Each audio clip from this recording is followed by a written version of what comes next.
All right, that was a lot of data logging, but here we have some of our information.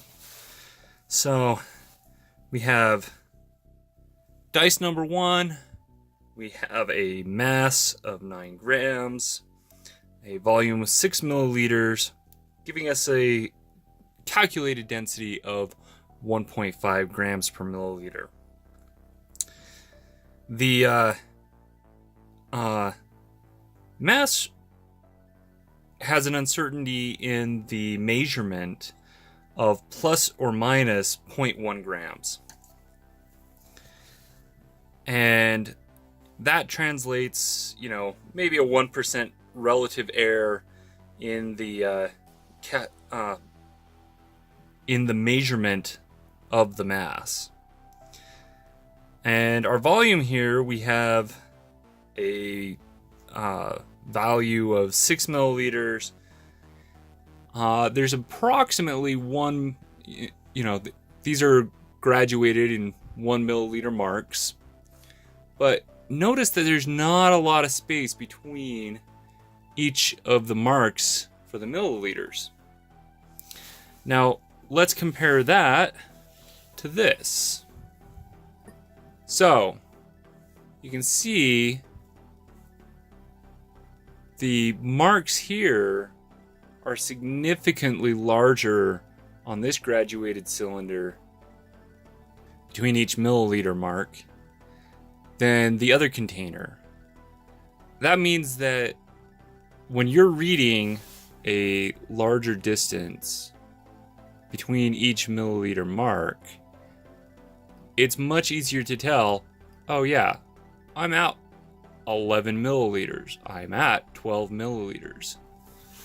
So with this other container, you can see there's just this tiny little space between the marks. Oh, sorry, that's a little out of focus. So it's much harder to tell, are you at 31? Are you at 32? With that, I can only say with confidence that I'm plus or minus 1 milliliter. With this other one, because these are, sorry for the focus, because the distance is much larger, I can pretty reasonably say that, I can read maybe a half a milliliter between these.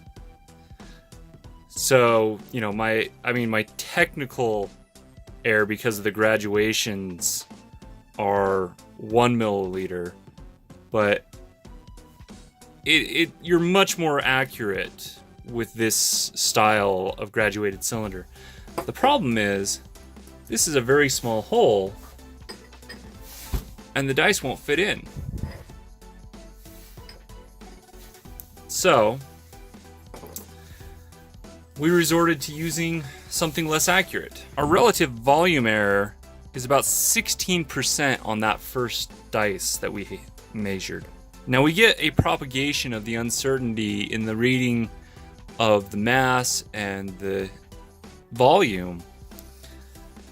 And you can kind of notice that, the larger error is about what the error total is calculated by root mean square. I'm not going to bore you too much with the details of the root mean square, but this will show you the model that we used. So we have some function that is of two variables that are one divided by the other. That's the same thing we have with density with mass divided by volume. Get into partial differential equations to get, how is it changing in relation to the mass? How is it changing in relation to the volume? So we get, this is just the general form of the uncertainty. So we have our first partial differential equation squared times by the uncertainty squared in that measurement. Same with our second component for the volume. We have the partial differential equation with respect to the volume. Notice that the volume is squared in this. as the single component before we even get up to squaring this term and multiplying it by the uncertainty squared. But we're mostly interested in exactly how in relation to our specific measurement. So we divide by the function. We now get something that looks like this, a little easier to calculate. So we have our uncertainty in our calculated value as the uncertainty in our measurement in the mass divided by the measurement in mass squared plus the uncertainty in the measurement of the volume divided by the volume squared. So this is the propagation of our error. We can see from the partial differential equations the volume is going to be a much larger component, but we can also see once we divide through by the function that it is the larger of the errors that is going to be our primary error.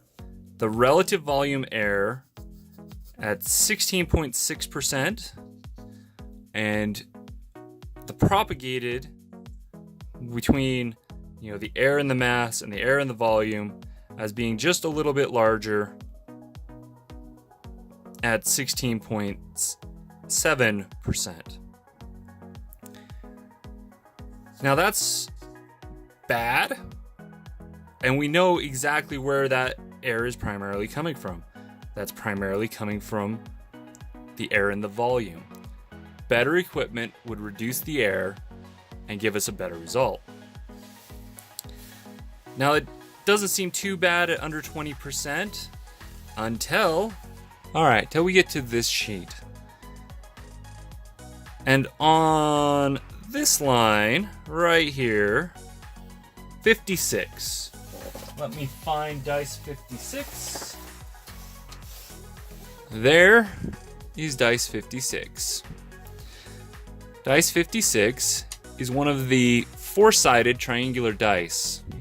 Our error in the mass reading of about 4.5%, but our error in the volume reading 50%. And we see that in the final propagation error in the calculated value of 50.2%. 50% error really talks big about needing better equipment.